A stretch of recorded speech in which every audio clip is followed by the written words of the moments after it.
Welcome to అమ్మా chit chat. ఈరోజు మీకు చెప్పేది బాదం హల్వా. బాదం పప్పుతోటి హల్వా ఎలా చేయాలి. మనం బాదం పప్పుల్ని ఒక చిన్న గ్లాసులు తీసుకుంటే చాలు.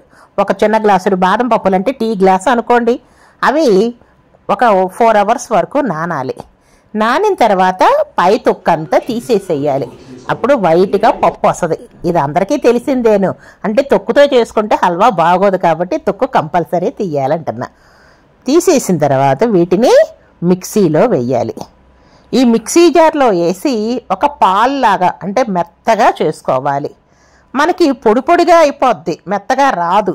కాబట్టి ఏం చేస్తారంటే నీళ్ళు వేసేదాని బదులు కొద్దిగా పాలు పోసుకుంటూ మిక్సీ జార్ని తిప్పారనుకోండి, అప్పుడు ఆ పాలు కొద్దిగా పాలు ఒక 2-3 స్పూన్లు అనుకోండి, 2-3 స్పూన్లు పాలు, ఈ బాదం పప్పులు అన్నీ కలిసి మెత్తటి గుజ్జులాగా మనకి ఒక పాలు లాంటి పదార్థం తయారైపోతుంది. ఇప్పుడు బాదం పాలు రెడీగా ఉన్నాయి. మనకి బాదం పాలు వచ్చేటప్పటికల్లా చాలా కొద్దిగా అవుతాయి.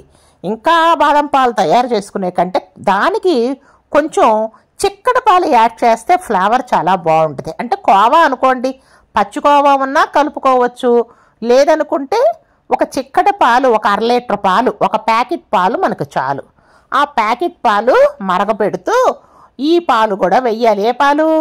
బాదం పాలు. బాదం పాలు మిక్సీలో వేసుకొని రెడీగా ఉంచుకున్నాం కదా, ఆ పాలు, చిక్కటి పాలు అన్నీ కలిపి ఇలా తిప్పుతూ ఉండాలి.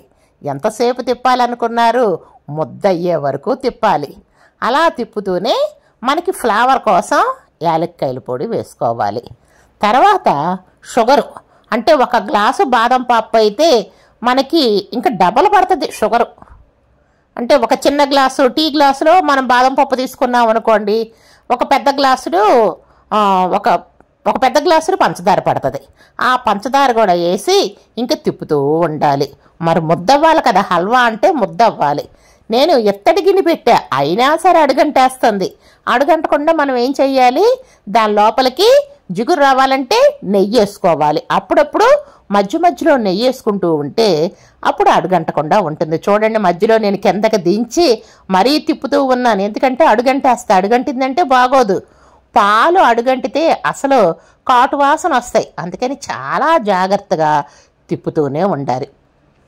అట్లా 2-3 సార్లు నెయ్యి వేసుకొని తిప్పుతూ ఉంటే మనకి గట్టిగా ఉండే హల్వా వస్తుంది. కానీ నాకంత ఓపిక లేక చేయలేక నేను కొంచెం జారుగానే తీశాను. కొంతమందికి ఈ జారుగా కూడా ఇష్టమే.